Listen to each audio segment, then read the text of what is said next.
Welcome everyone to today's webinar, Demystifying the Digital Front Door, What Works and Doesn't in Modern Patient Engagement. On behalf of Becker's Healthcare, welcome and thank you for joining us. Before we begin, I'll walk through just a few quick housekeeping instructions. If you have any questions throughout today's webinar, you can type those into the Q&A box you see on your screen. Today's session is being recorded and will be available after the event. You can use the same link you used to log into today's webinar to access the recording. If at any time you have trouble with the audio or video, please try refreshing your browser. You can also submit any technical questions into the Q&A box. We are here to help.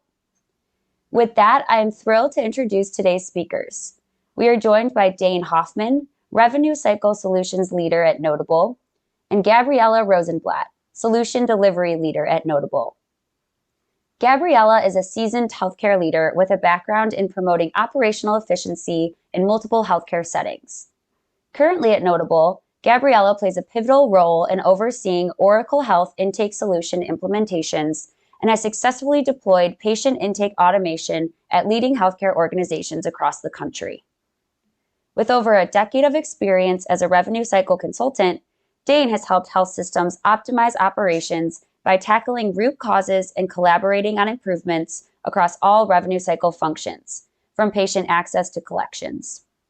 In his 2 years at Notable, Dane has utilized his expertise to guide product development, create digital solutions to streamline processes, and drive financial performance for our partners. Gabriella and Dane, thank you so much for joining us today. I will now turn the floor over to you. Great. Thank you, Sarah. Pleasure to get to be here today. All right. Thank you for that great introduction. Dane and I are very excited to get to speak and share some of our scars and skills we've collectively learned working with Notable and elsewhere within the industry. From a Notable perspective, to introduce you all, Notable is a platform that utilizes artificial intelligence to automate healthcare operations. At Notable, we have served over 32 million patients and are live in over 10,000 sites of care. We work with multiple EHRs, so have gotten to see many different ways that organizations work together to power digital front doors and are really excited to share with you some of the key learnings throughout our journey here. So with that, Dane, I'll go ahead and kick it over to you to start our agenda for today. We're going to start by looking at what does a broken digital front door look like? Thanks, Gabby. So we start with that broken digital front door. What does this look like? What are the challenges that stakeholders face? And we'll start with patients. So what is that patient experience for a broken digital front door? And the first concept is really around being very telephone-centric or telephonic. We've digitized a lot of processes in healthcare with the EHR, with so many different processes, but we still rely on the telephone a lot when it comes to the front door. So the concepts that we see very often, just patients having to call during business hours, or if we're making outbound calls, we have to do it kind of during business hours because that's when we're typically staffed. We'll see patients trying to schedule online. So maybe we have some sort of point solution that helps with scheduling. But then patients will go through the process. They'll sign in, they enter their information, but then it'll turn out that maybe based on the appointment type they have, or based on the provider, based on what, being a new patient, whatever it may be, perhaps they actually have to call. So now that's a very frustrating experience for patients, as we can imagine. I've went through the process. I thought I had a digital option, and then now I'm redirected to the telephone. And then sort of the last thing around telephone or concepts, or the last thing we'll at least call out, is when we think about we're calling during business hours, we're having to be on the phone during business hours. Oftentimes that means I'm in the office, or I'm out running errands, or I'm at my kid's school, or whatever the case may be. And a lot of times I might not want to share certain personal information over the phone unless I'm in a private setting. So not only do we have to place phone calls when oftentimes patients don't necessarily want to do that, but now I might have to share some personal information that I'd rather not share in a public setting. There's a couple other things that we'll sort of dive into. So if we think about sort of next steps, so now I've got through sort of the telephone experience, perhaps when I'm scheduling, and now I have an appointment upcoming. So maybe I receive a reminder, But that's the end of it. I might get a text or an email, but I can't actually take the next step. I can't check in. I can't verify my information. So that's sort of challenge one that we'll encounter. Then in some instances, maybe there is a portal. Maybe there is an opportunity for me to kind of take that next step where I can confirm my appointment, or I can maybe start some form of digital registration.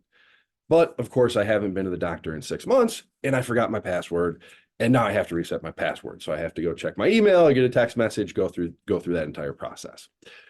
And then the last thing is, now, even once I get to that appointment, or perhaps even if I'm filling out digital forms, we'll often see where I'm filling out the same forms that I filled out the last time I was at the office, or maybe I filled a similar form out or the exact same form out for one office in a health system. I'm going to a different office, I'm going to a specialist, and I end up filling out the same administrative form. So we have this complexity around not necessarily always being able to take the next step when we only have, when we have a broken digital front door and we only have certain tools. So I can't always take the next step, or I'm taking repetitive steps. I'm doing the same thing over and over again. And then the last component we'll look at is what actually happens when I get to the visit. And when I get to the visit, so maybe I've been able to do none of this because we have a broken digital front door where I don't have any of these options. Maybe I have some of these options and I've been able to do some components along the way, but ultimately we often see I'm standing in line to check in for my appointment, regardless of if I've been able to do some form of pre-registration on the phone or through a digital format, whatever it is, I'm usually standing in line to check in regardless. Oftentimes, I haven't been able to do any of that information up front, do any of that collection of information up front. So now I'm confirming the same demographic information that I've confirmed 2, 3, 4, a dozen times with my provider. And as a patient, I understand it's utterly important that you have the right information on me, but it's still frustrating when we can't automate that confirmation process, when I'm manually doing that same process again. And then the last thing is, now I've got through everything on the administrative side of that registration, and now I have to fill out clinical forms. So I have the clinical forms, I have the notepad or the tablet that I'm filling it out on, and I might spend 10, 15 minutes filling out clinical forms now for that process or that appointment that I'm here for today. So what does all this add up to? It's a very disjointed patient experience. It's a frustrating patient experience in many regards. And we see that patients feel that the provider's digital tools are not meeting their expectations. And I think the real key when we think about patients in the healthcare industry, we have to realize we're not only up against fellow health systems in our counterparts in health systems. We're not only up against new entrants into the market, some of the pharmacies that are expanding, some of the different opportunities that are out there for patients. We're not up against that. We're actually up against all the other industries when it comes to our digital tools. And we have to think that way. When a patient goes and takes a vacation and hops on a plane and they can do everything digitally and walk through security and walk in onto the plane, they expect a similar experience in healthcare. Patients understand healthcare is more complicated. There's potentially more at risk. But at the same point, they say, hey, if we can do this in other industries, if I can go to a ball game and scan my ticket and walk in and do everything on my phone, I want to have at least a comparable digital experience with my healthcare provider. And that's where we see this frustration that in many cases, we aren't providing that. And that's where we have that patient frustration. Patients aren't the only stakeholders, though. So what about staff? So what does this digital front door look like for staff? So the first thing we'll focus a little bit, again, is kind of the telephone experience, what we talked about with patients. Oftentimes when we're telephone based or still very much so telephone based, our staff are playing phone tag. I've called a patient during the day, he doesn't respond until the evening. Now I have to call the next day and we're going back and forth. Maybe to schedule an appointment, maybe to do a pre-registration. No matter what it is, it's now we're in that game of phone tag because I have to catch the person and then the patient has to catch me when we're available. And if they have to wait on hold, they have to stay on hold, whatever the case may be there. So we get in those kind of phone tag battles. We often see we have some clinics, some facilities that we come across that are still making phone calls for appointment reminders. And depending on the complexity, depending on if I'm doing a pre-registration or informing the patient of maybe information they need to be made aware of before that appointment, we're still making those outbound phone calls. So that's, again, very telephone centric. But I think the key that is probably the biggest thing and probably the most challenging in this space is just not having fully automated our staff tools. So now our staff, if I'm on the phone with that patient, I'm going through the registration or I'm going through just scheduling appointment, whatever it is, I'm having to check binders, whether they be digital or whether it actually still be paper copies, but I'm having to check binders on how can I schedule this patient with this provider, with this appointment type? What slots are available for that? All of those challenges. How do I look up this insurance card? How do I correctly document the payer and plan for this card? So those challenges still exist in a format that makes it very difficult for staff because maybe we've digitized some of it. Maybe the binder is now digital, but I still have to search through that binder and find the information that I need. A few other challenges exist for staff. Now we're maybe at the day of the appointment, we're kind of the patient-facing staff here. And maybe I get paper forms to the patient. Maybe we have some digital solution and the patient filled something out digitally, but the best I get is a PDF. Regardless, in all those instances, there's a lot of data entry for the staff. So they're either copying and pasting, but they're getting that information into the EHR in a way that, again, is suboptimal, a lot of data entry focus. And then when I'm actually having that interaction with the patient, I have to reconfirm a lot of data. It's the same patient side that we talked about, right? I've seen this patient before. I understand the importance of it. We have to make sure we get the demographic information right for billing purposes, and we have to make sure we get the demographic and clinical information right, obviously for much more important on the clinical side. But again, we're not automating that confirmation process in many instances. In a broken digital front door, we're obviously doing a lot of that still manually. And then the last piece of this is just thinking about answering phone calls and how you think about your front desk staff and how often they get those general inquiries or general information or, hey, I just want, where do I park, those kind of things. That's another challenge in a broken digital front door. There's other alternatives. There's ways that we can maybe use conversational AI. There's ways that we can update our website with that conversational AI. So now a patient doesn't have to spend 15, 20 minutes searching a website, because in that case, they're going to call us and they'll get the answer quicker, most likely, but now we're taking up staff time. We can utilize tools to make that easier for our patients to get the information they need, and then obviously free up our staff to focus on the patient in front of them, focus on the task at hand, and really focus on that patient care and that patient experience. What does all this mean for staff? What does all this mean for health systems? We know we're in a very challenging environment. There's nothing on this slide that will be alarming or new to anyone on this call, I'm sure. We can't afford to lose our existing staff. There isn't the additional staff to hire in almost every market.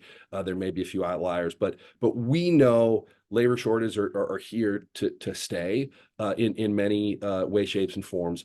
And we know that even outside of labor shortages, if we can actually find the staff that we need from an administrative standpoint, costs are increasing. So now, even if we can find the staff, we can't afford to find the staff. We can't afford to hire those bodies. So we know we're in this position where we have to adopt new practices. We have to improve. We have to optimize our digital front door so that we can operate with the staff we have, so that we can lower our staff costs. We can't just throw bodies at it. And we really, as an industry, in the digital front door, in the administrative space, we have to take those next steps where we digitized everything in the EHR over the last decade or two. Now we really have to optimize by automating and using intelligence to drive those workflows. So now I'll pause for a little bit, and Gabby's going to walk through what an effective digital front door looks like, and she'll walk through that. Great. Thank you, Dane. So now we have a little bit of an overview of what might this look like for those that have a digital front door, but want to think about how can we maximize the impact of the digital front door as it's getting to patients and increasing efficiency for staff. So starting with that patient experience, just as Dane alluded to previously, our patients are expecting a world-class experience when it comes to digital automation, something that is seamless and is a one-stop shop. When they click on any of their appointment reminders or associated links, they want to be able to navigate through the full experience and know that this completion of this digital front door is going to satisfy all of the requirements that they would normally spend time waiting on in the waiting room. So a couple examples here in how we can utilize the digital front door to allow patients to start all the way at scheduling their appointment, and then allowing that scheduled appointment to digitally present them with associated reminders, ability to confirm, cancel, or reschedule that appointment, and then ultimately lead into filling out their administrative, clinical, and financial forms that are going to be needed for their upcoming visit. It's also ensuring that this experience is one that encompasses their whole patient journey, something that is branded for the healthcare. So it creates that frictionless experience for the patient. Utilizing a integration with a portal is one great way to be able to drive patient engagement and also increase the security of knowing that this is something being sent from your healthcare organization. We are all receiving multiple text messages, outreaches, emails from all different sources that are trying to create digital automation. So having that seamless experience is definitely important to drive patient adoption. Having that bidirectional flow as well, where we are taking information currently on file in the EHR and feeding that through the patient experience, allows the patient to really adopt to utilizing this. Not only does it make it quick to simply verify information already on file, but it creates a personal connection to know, oh, this is my healthcare organization. They already have my information, and this is my attempt to just validate that nothing has changed. It also makes completing this prior to every visit more easy for your patients to be able to do, instead of having to repeat this information multiple times. Lastly, we found any way that you could take multiple solutions that you're trying to create from a digital fashion and wrapping them in one is an easy way to engage your patients right in that moment. For example, if you need to outreach to your patients because they have an upcoming mammogram they're due for or an annual visit, wrapping that in your digital experience when you are trying to register them for upcoming care, it is a great way to get two of those workflows automated in one experience for your patient and one digital touch.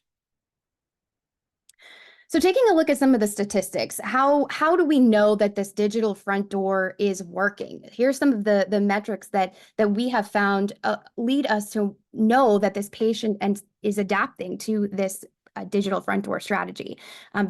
Your started to completion rate is high. So seeing patients that are attempting to start the experience are getting all the way through. This means that the language and the user experience is one that's easy to be recognized by patients and one that they recognize as important. Their patient satisfaction or collecting feedback and taking that and putting it to use in how does your digital front door evolve. Learning from patient feedback is a great way to have patients that complete this multiple times recognize that this is the organization's way to digitally connect them to their care and that their voice and their experience is heard. Also, from a perspective of getting the patient directly to the care that they need. So decreased wait times or the amount of time that they're spending checking in, sometimes just verifying their name and date of birth and letting somebody know that they're here. All of those minutes add up, and any way that we can get the patient back to their provider quicker is a satisfaction metric in itself. And then lastly, the amount of appointments that don't require a phone call or a manual step in order to be booked or confirmed is a big step forward as well. Some feedback also just to correlate and put this into terms of how have we recognized patients are enjoying this digital experience and understand the value and appreciate the organization for creating this avenue for them. Some great quotes from patients that were more easily able to fill out this healthcare information or felt safer filling it out. Hearing feedback from patients that they're able to give more accurate information because they feel comfortable doing it from their mobile device instead of having to say it out loud in a waiting room or say it out loud to a care provider is something that is great to know that they feel confident giving the accurate information over to their provider. So just as Dane also alluded to previously, we've seen what a broken front door looks like for your patients, but also very important for staff to be effective here too. You can have the best user experience, but if your staff aren't able to adapt to new workflows or it isn't something that is easy to be re-educated on, then that patient experience won't be successful. So looking towards an effective digital front door that allows for optimal workflows for your staff is one that doesn't require multiple tools or tabs to have to be opened by your staff to flip back and forth between what information was updated by the patient, allowing those staff members to work top of license is the goal. Taking some of those repetitive administrative tasks that can be done via automation and allowing them to be completely eliminated from that check-in process if completed by the patient prior is one way that staff will truly see the value in this being completed by patients and having this digital automation as a resource for them instead of something that is going to add more work or more mental math for them to think, where do I need to go in order to get this information? Is there possibly another place that this is stored? And they want to make sure that they are doing right by the patient. And so creating a digital front door strategy with workflows that are ones that are easily adaptable is a really critical step. And then lastly, taking out workflows such as faxing, scanning, e-signing from an iPad, things that require the patient at the point of check-in to have to spend time there is a great way to kind of automate that step of in-person interaction and allowing patients to complete that prior to the visit. So some additional key components here of staff workflows to be mindful of wherever we're able to create the digital automation and eliminate paper as a whole. Instead of having the patient complete a clinical form when they've already verified their registration information on file, consider having those clinical forms be a part of that seamless experience for your patients so that everything is completed in one and the patient understands the why behind completing their digital registration ahead of time. And then having more time to spend with the patient. So engaging your staff and your providers on how they can take advantage of these automated workflows to spend a little bit more time focused on patient care instead of having to worry about the documentation components that are going to be required for that visit, as those were already collected pre-visit for the patient and are available for their review ahead of time. And then lastly, phone calls. So we always come back to phone calls. Any way that we're able to make it easier for the staff to focus on their main priorities and not have to worry about that phone ringing and they can't pick it up in time, or they need to return a voicemail. Many times you're calling patients 2-3 times before they pick up the phone. So that time back is critical to allowing staff to really optimize some of those key workflows that are going to be a source of efficiency for the organization at large. And some quotes from staff. Similar to patients, we want to make sure that this experience is one for staff that they are enjoying. So some key components here of staff really appreciating patients that complete this ahead of time, and they are the best marketers of your digital front door. If your staff is telling your patients, complete this, it's going to save you time, or complete this so that we could get you in the door faster. And they are following through with the workflows and the education that are provided in your digital front door strategy. It's going to make for the most effective patient adoption. So bottom line, looking at an effective digital front door. We talked about the delight for patients. We talked about the efficiency and the ease for staff, but also we want to talk about the business impact. So recognizing what are the key value indicators for revenue growth and cost savings that we want to focus on. We want to set our intentions on prior to this digital front door strategy being created. Some of these key business opportunities for the organization. Is this to bring in more new patients? Is it to reduce our no-shows, to allow our appointment slots to be immediately utilized through automation of canceling, confirming appointments? These are all key indicators that have to be identified ahead of your digital front door strategy going live so that they could be focused on, metrics can be evaluated throughout the process, and we continue to tie back optimization to not only our patient experience and our staff experience, but also the value for the business that's being created. All right, so I hand it back over to you, Dane. We'll talk a little bit more about how do we do this? How do we make it happen? Yeah, there's three key ways, or there's three key systems, kind of three key buckets we put systems into and ways that we make this happen. So, left side of your screen there, system of record, that is your EHR, right? Those are your EHR tools.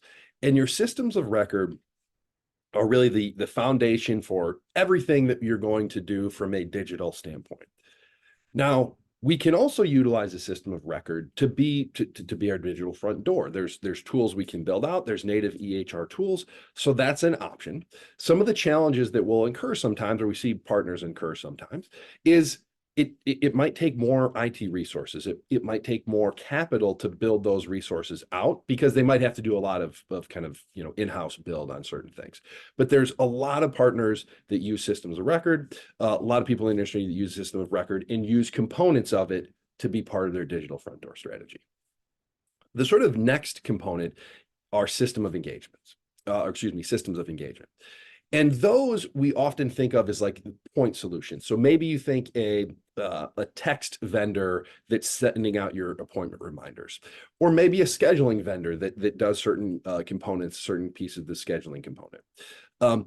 The challenge that I'll often see there is the integration standpoint.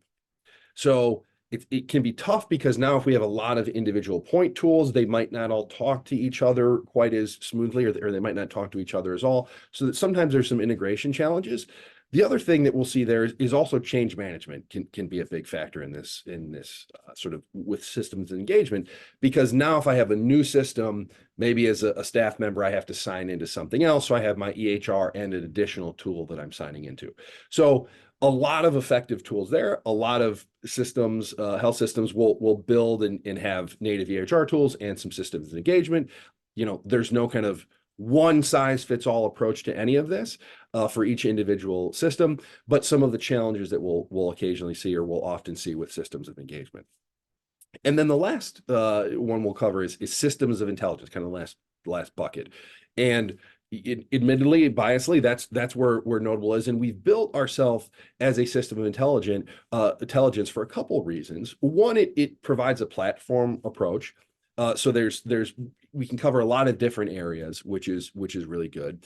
Some of the sort of challenges with this are the integration, but once we get those integrations set up, because it's a platform, it's built to handle all of those integrations. So to get that information into and out of your EHR, maybe even to get that information into and out of other systems of engagement, or the system of intelligence itself can also drive those workflows as you see in many instances. So there's different buckets, there's different approaches, there's kind of challenges and benefits to each. And actually, Gabby's going to walk through a little quiz that we put together just to kind of get everyone thinking about maybe how this can affect your organization. So I'll let Gabby run through that, and then I'll come back with sort of the way that we kind of bucket some of these and some additional thoughts. Great. All right. So as Dane alluded to, we have put together a little quiz to help us unpack a little bit further some of these key decisions and questions that we've seen organizations think through when deciding what a good digital front door strategy or a most effective digital front door strategy will be.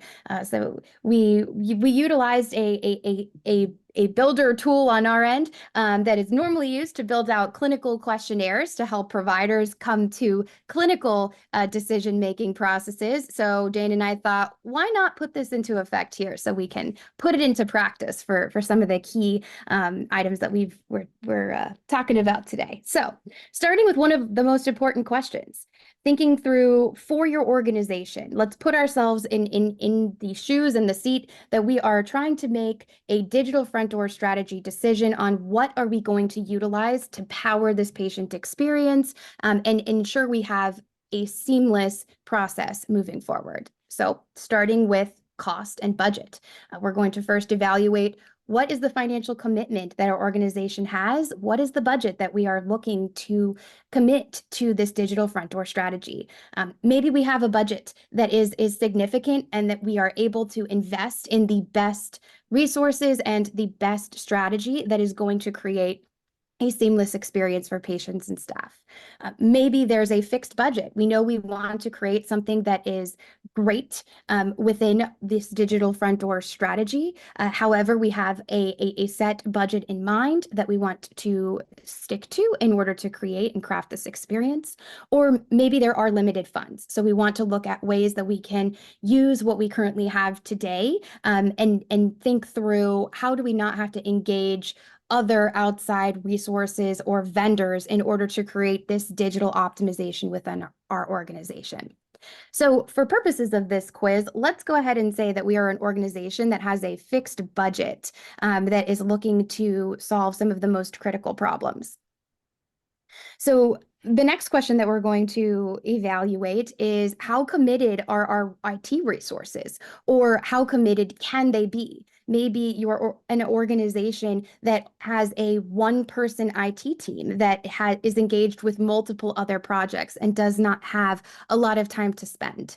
Or maybe your IT team is one that wants to drive the entire digital front door project and wants to just utilize a source of intelligence as a vector to create this strategy and this efficiency through digital optimization.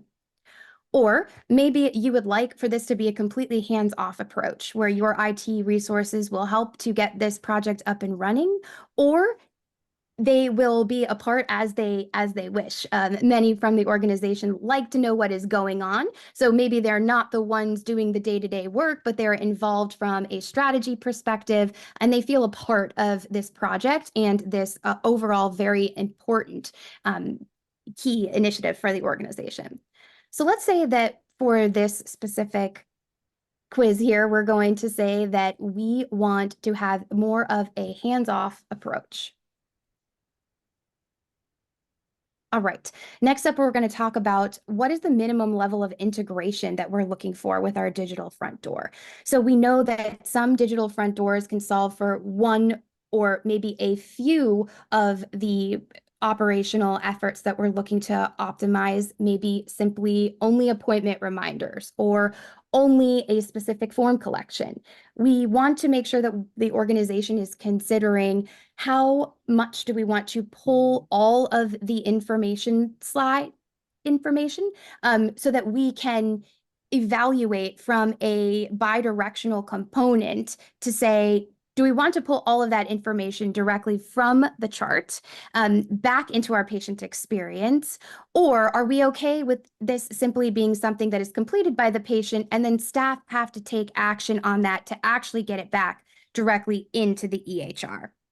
And so evaluating here, which is going to be the best outcome for your staff, what they're able to be re-educated on, it is going to be a key item here as well. So let's say we are going to want that bidirectional flow to create that patient experience that is going to allow patients to see the information currently on file and then have that submitted back directly into the EHR. And then lastly, we have our level of change management. This is a very important one, as change management adoption is critical to whether or not that digital front door strategy works. So thinking through what is the level of change management that the organization is willing to take on. So thinking about, do we want our staff workflows to remain the same? Do we want to create a digital front door strategy that is going to integrate into how things work today, recognizing there might need to be some optimization or standardization? Most of the time, that's a good thing. Organizations are looking for this digital front door to help them create standardization and optimization within workflows. However, they are workflow changes that are very easy to adapt by staff and make it very easy for them to understand what comes next. Or from a change management perspective, if your organization is okay with changing your processes and starting new, introducing and training on new tools, that's another element here that you can think through, and one that will ultimately help you drive towards what you want in a digital front door strategy. So let's say here we would like our staff to keep their workflows as close to current process as possible. So the recommended approach here is a system of intelligence. So we've gone through and we've chosen options here that are going to allow us to craft an experience that's going to pull all of our information that's on file. It's going to allow us to stay within a fixed budget, but also create something that's going to be easily adapted by staff and patients as well. Multiple options here, and based off of the way that you take this and different avenues you can go, there's different recommended approaches for each organization. So definitely not a one size fits all, as you said, Dane. And a little bit deeper of an explanation, I'm sure, is due on a couple of the items we talked about. So I'll hand it back over to you to talk through that more closely. Thanks, Gabby. That's love the quiz, love the run through. It's a helpful way. We go through that with prospective partners. Little bit different format. Usually it's more interview style, but go through those questions and what are they looking for? What the challenges that they have as an organization are. Where do they want to invest more? Where do they want to invest less? So really helpful to go through that and think about it that way. And that's why we were kind of happy to walk through that in a abbreviated version on the webinar. But really, it comes down to sort of how do we approach this? What approach do we take? And I think this is a helpful graphic to think about sort of the approach to take when you ask yourself those questions, and then what challenges, where do I want to maybe take on a little bit more risk or more challenge? Where do I want to kind of limit my risk on some things? And ultimately what it comes down to is the system of the record is the foundation. It's the heartbeat. It is what everything within the digital front door should begin and end with, right? It's what that is. If we're an organization that wants to stick within the system of record, maybe if we want to build out the tops, the best opportunity, the best digital front door, doing so is going to have a high, potentially high cost of ownership and in high IT resourcing, because there's going to have to be a lot of build in-house. So we kind of alluded to that earlier.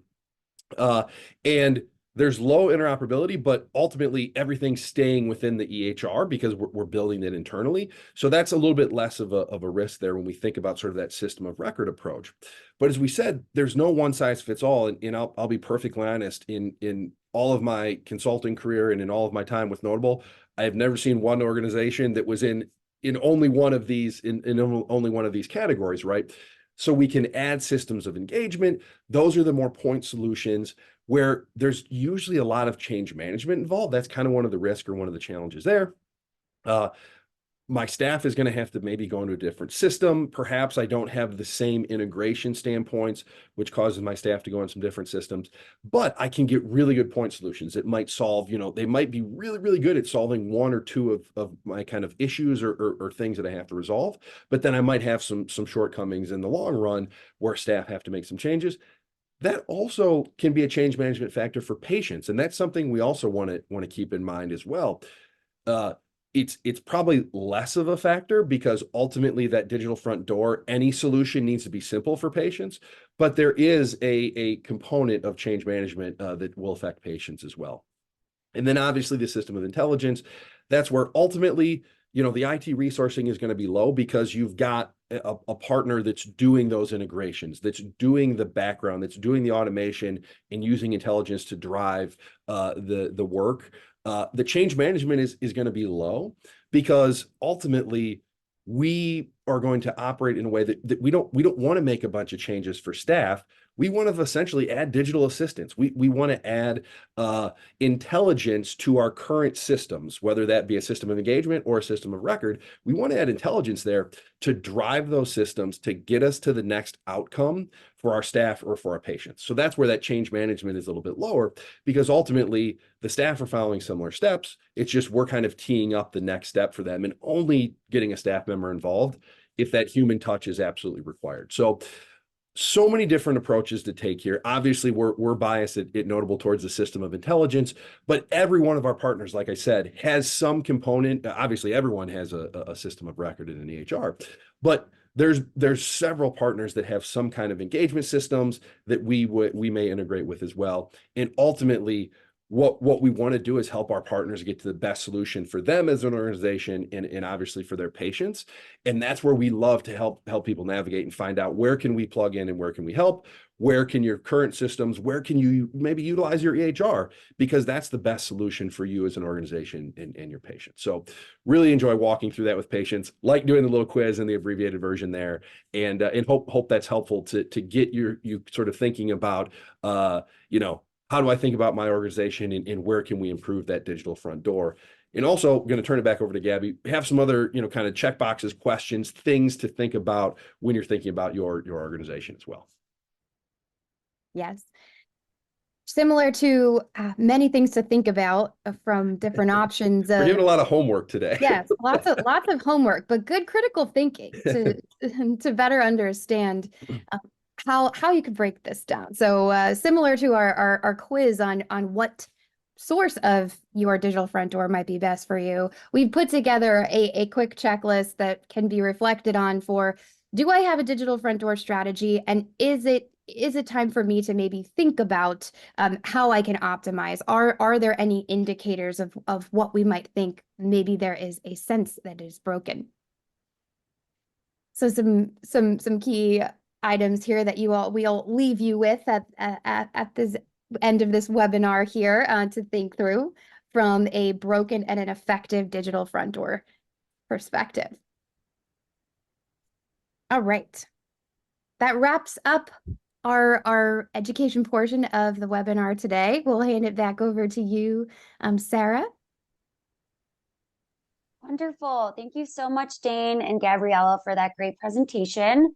We do have a few minutes for some audience questions. So the first one that came through says, a lot of our patients insist on completing registration when they arrive for their appointment, which can create a long line at our front desk. How can we educate our patients that digital registration is actually better? Ooh, I can take this one, Dane. Sure. Yeah. From a perspective of how do you ensure your patients understand why it's so important, giving them a token of seeing that this is going to provide efficiency for them is key. You can have your staff have scripts that say educational outcomes, such as, please complete this ahead of your visit. It's going to help you speed up your check-in, which is always a great start. Patient marketing or education material is always a great start as well. But in the long run, having something that ties the patient back to seeing that completing this ahead of the visit is going to get them in the door faster, such as a digital check-in, an option within the experience for the patients to go all the way through and then see that when they arrive at their appointment, there isn't going to be more things for them to do. That is ultimately the outcome that drives patients to want to complete this for each of their visits and to look forward to receiving that digital check-in experience when they can see, I don't have to go back up to the desk for more forms, or I don't have to repeat the same information that I just verified in my experience. And it creates that trust and patients wanting to continuously engage in more digital solutions that the organization's going to add into their digital front door. I think I might add one additional to that too, or one additional point is I think a key is I've seen staff members take this approach where, hey, this is faster. Mhm. Well, that's not really talking about what that means to the patient. I don't really know what faster means. And Gabby, you teed all this up. Like, I think that's the emphasis. It's how does this help the patient? How is this more convenient? You can do this in your home, all those kind of things. It's just make sure you're highlighting those things in your, in your information material, in your communication, in your kiosk, in little short explainer videos, whatever content you use. It's really about, it's not just faster. And you want to have your staff armed with that, because that's where I often see that, where staff will say, oh, well, it's a faster way. No, there's a lot of other things, like make sure staff understand those bullet points, because that resonates with patients more than, hey, this is faster. Absolutely. Great. Thanks, Dane and Gabriella, for diving into that a bit. The next question we have is, you mentioned start to completion rate and patient check-in time reduction. What are other KPIs that we should keep track of? You want to start it? You want to kick it off, or me?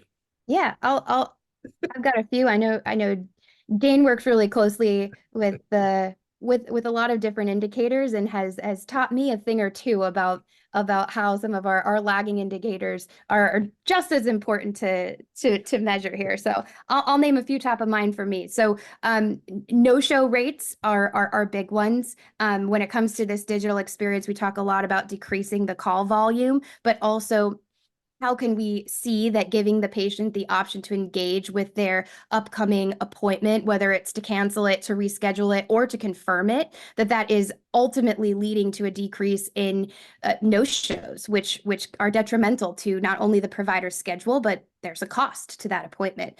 Patients don't always see it like that, but it is something that is easy for you to evaluate when you have that component in your digital front door, along with that immediate slot utilization.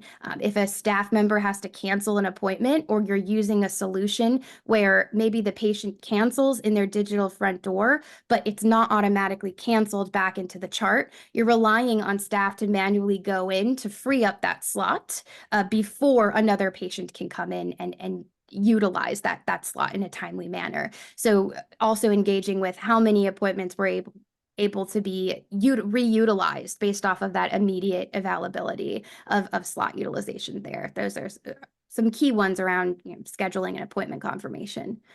Dane, curious to see which ones are top of mind for you.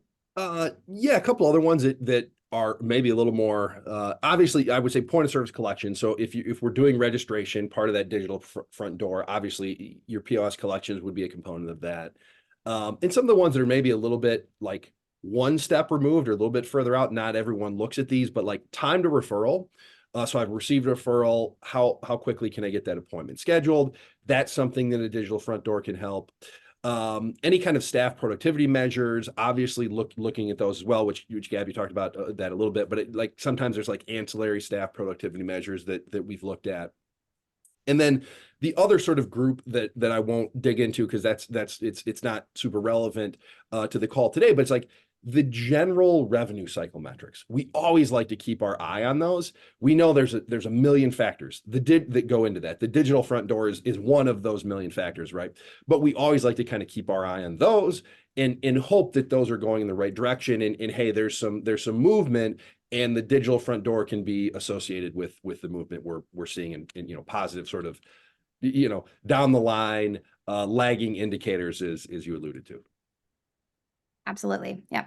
Lastly, those point of service collections, just from day one, introducing a way for your patients to pay outstanding balances that are owed, or a copay for their visit. It not only eliminates the need for staff to collect that with the patient in front of them, but as we've talked about previously, patients are used to having their credit card or their HSA cards stored directly in their device. So having a seamless way for them to make that payment could be one more payment that you might not have gotten down the line when it comes via mail in the form of a statement. So having that engagement right there while your patient's thinking about their appointment, great way to increase your collections as well. Great, thank you both. We have time for one more question here. So are systems of intelligence the same thing as AI? I can take the first pass of this one if you want, Gabby, and then jump in with anything.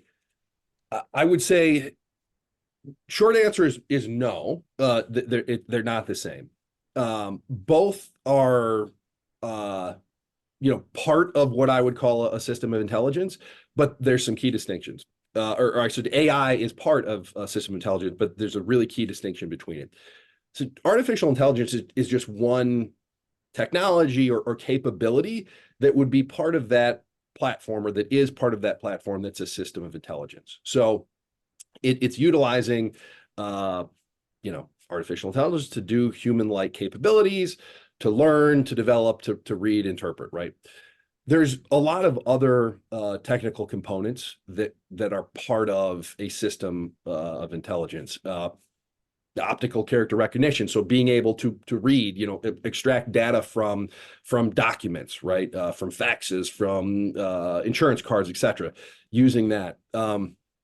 Natural language processing to be able to read documents, understand them, whether they be clinical documents or whether it be a fax with a referral, right? So like AI is just one of those components that are incorporated in that. And then also, the integration, we've talked about that a lot with the interoperability and some of the challenges that can exist with certain systems. So system of intelligence, that's a big piece as well. Whether we're integrating via, an API, via some other method, or using robotic process automation, which would be a bot going into the EHR and actually updating the EHR in the same way a human would. So there's all these different components that contribute to what a system of intelligence is. And then obviously the human touch is a huge sort of component always in healthcare, but the system of intelligence, sort of the AI component or another AI component of that, is realizing I can't do this next step in an automated fashion. I need a human for this, and now passing it off to a human. So using the human, their judgment or their compassion, because, hey, we reached a point where we can't automate this process. So that was a really long kind of rambling answer, but the short answer is no, they're different. AI is a component of a system of intelligence, and there's many other technical components of a system of intelligence that drive the next action, that drive what we need to be accomplished, and then sometimes that actually is passing it back to a human for a human to pick it up. Great, you summed that up beautifully, Dane. Gabriella, anything to add? Nope, they hit on all the key thoughts I had as well. So great. Well, perfectly. Great. Thank you so much, Dane and Gabriella, for sharing your time and insights with us today. We'd also like to give a big thanks to Notable for sponsoring today's content. And to our audience, thank you for joining us. Please take a moment to fill out the post-webinar survey on your console, and have a great rest of your day. Thank you. Thank you all.